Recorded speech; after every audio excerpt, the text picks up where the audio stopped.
Frères et sœurs, je vais vous raconter l'histoire de Sarah. Sarah dans la Bible. Eh bien, figurez-vous, mon fils Olivier a 3 filles, dont 2 jumelles, les 2 dernières. Elles ont 4 ans. Une, elle s'appelle Julie et l'autre, elle s'appelle Sarah. Mais alors, cette petite Sarah, elle est un peu particulière pour moi. Voilà, elle est très gentille, très dégourdie, très attendrissante. Et voilà que il y a quelques jours, mon fils m'a appelé et il me dit « Sarah, elle veut te dire bonjour ». Ah, j'ai dit « c'est gentil ». Elles ont 4 ans. Alors, elle prend le téléphone. « Allô, papy François, je t'aime ». Alors, mon fils, il me dit si tu vois comment elle t'a dit je t'aime, elle a les mains jointes. Je n'ose pas vous montrer la photo parce que bon, c'est un peu délicat. C'est une enfant, j'ose pas là-dessus. Moi, j'aurais bien aimé vous la montrer parce elle est jolie, elle est mignonne. Elle a 4 ans avec sa sœur jumelle. Les mains jointes. Papy François, je t'aime. Eh ben, j'avais la gorge serrée, j'arrivais plus à parler. Mais bon. Alors, il m'est venu l'idée de vous raconter l'histoire de Sarah, Sarah de la Bible. Voilà, qu'elle était l'épouse d'Abraham. Alors, on va commencer et je vous souhaite une bonne écoute. Voici l'histoire de Sarah, épouse d'Abraham. Elle connaît l'exil, le pharaon et la jalousie, mais espère toujours un fils. Dans la Bible, Sarah apparaît au début du récit de la Genèse sous le nom de Saraï. Saraï avec 2 points sur le i. Dans la Bible, Sarah apparaît au début du récit de la Genèse sous le nom de Saraï. Elle vit avec son mari Abraham dans la ville de Haran et l'accompagne quand il quitte le pays pour suivre l'ordre de Dieu. Il arrive dans le pays de Canaan, qui est frappé par la famine, et doivent trouver refuge en Égypte. Mais le pharaon prend pour lui les plus jolies femmes de son royaume. Or, comme Sarah est très belle, et pour éviter de la perdre, Abraham demande à sa femme de se faire passer pour sa sœur. Quand le pharaon prend Saraï, c'est-à-dire Sarah, dans son harem, la maison royale est frappée par des malheurs. Le pharaon découvre qu'en réalité, Saraï, Sarah, est la femme d'Abraham et que tous les malheurs proviennent de là. Il libère alors Abraham et son épouse en leur demandant de quitter l'Égypte. Malgré la promesse de Dieu faite à Abraham d'être le père de nombreuses nations, donc d'avoir une descendance importante pour les peupler, sa femme, Sarah, reste désespérément stérile.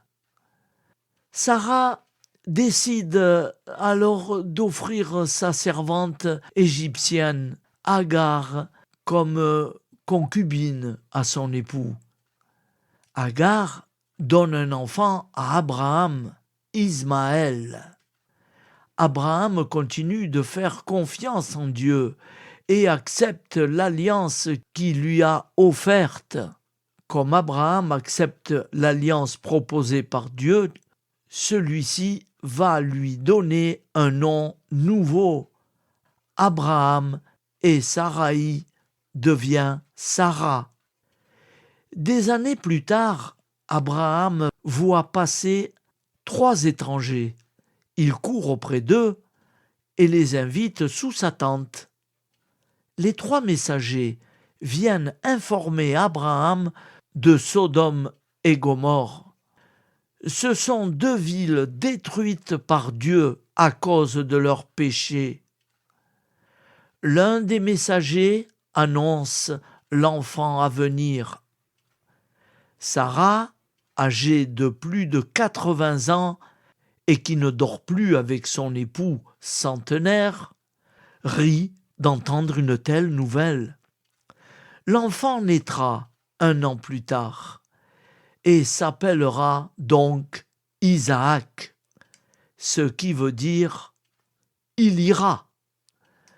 À la naissance d'Isaac, Sarah ne supporte plus les moqueries et l'influence de sa servante, Agar et d'Ismaël sur son enfant. Elle demande à Abraham de le renvoyer. Abraham suit le conseil de sa femme et renvoie Agar et son fils dans le désert, après que Dieu l'ait assuré de la grande destinée qui attend Ismaël. À la fin de sa vie, Abraham est mis à l'épreuve par Dieu, Yahvé, qui lui demande de sacrifier son fils Isaac. Sarah décède à Hébron à l'âge de 127 ans. Abraham achète alors un terrain dans la région de Hébron, avec une grotte dans laquelle il enterre Sarah, 3 patriarches et 3 de leurs épouses, appelés parfois matriarches, sont enterrés dans ce qui est désormais le tombeau des patriarches, qui est un lieu saint datant de l'époque d'Hérode le Grand. Les âges respectables ne peuvent atteindre les personnages du début de la Genèse, sont les signes de la bénédiction divine. Les personnages bibliques d'avant le déluge peuvent vivre plusieurs centaines d'années, le record étant détenu par Mathusalem, qui vécut 969 ans. Après le déluge, la durée de la vie humaine va diminuer pour être inférieure à 200 ans. Pour les patriarches, signe du progrès, du mal dans le monde.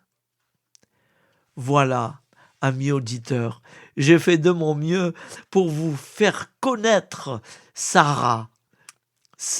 Maintenant, j'en sais un peu plus sur ce prénom de ma petite fille, Sarah. Papy, je t'aime. Eh oui, Papy François, je t'aime. Ah, ça m'a marqué, hein. Alors qu'elle parle pas tellement bien encore, elle a le parler un peu difficile. Sa sœur aussi, mais ça viendra. Voilà, mes auditeurs, je vous souhaite une bonne journée. Merci de m'avoir suivi. J'ai fait de mon mieux. À bientôt. On va quand même réciter un autre Père, on va pas s'en aller comme ça.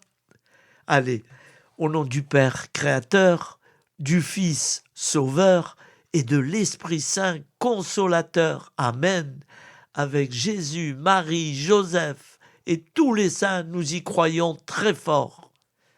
Notre Père qui es aux cieux, que ton nom soit sanctifié, que ton règne vienne, que ta volonté soit faite sur la terre comme au ciel. Donne-nous aujourd'hui notre pain de ce jour. Pardonne-nous nos offenses, comme nous pardonnons aussi à ceux qui nous ont offensés. Et ne nous laisse pas entrer en tentation, mais délivre-nous du mal.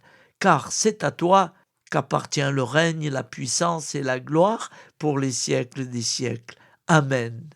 Ô mon Jésus, pardonne-nous nos péchés, préserve-nous du feu de l'enfer et conduis au ciel toutes les âmes, spécialement celles qui ont le plus besoin de ta très grande miséricorde. Nous te saluons, Marie, comblée de grâce. Le Seigneur est avec toi. Tu es bénie entre toutes les femmes, et Jésus, le fruit de ton cœur est béni. Sainte Marie, Mère de Dieu, prie pour nous, pauvres pécheurs que nous sommes, maintenant et à l'heure de notre vie nouvelle. Amen. Ô Marie conçue sans péché, prie pour nous qui avons tant recours à toi. Au nom du Père et du Fils et du Saint-Esprit, ainsi soit-il. Bonne et sainte journée à tous, dans la paix de Dieu.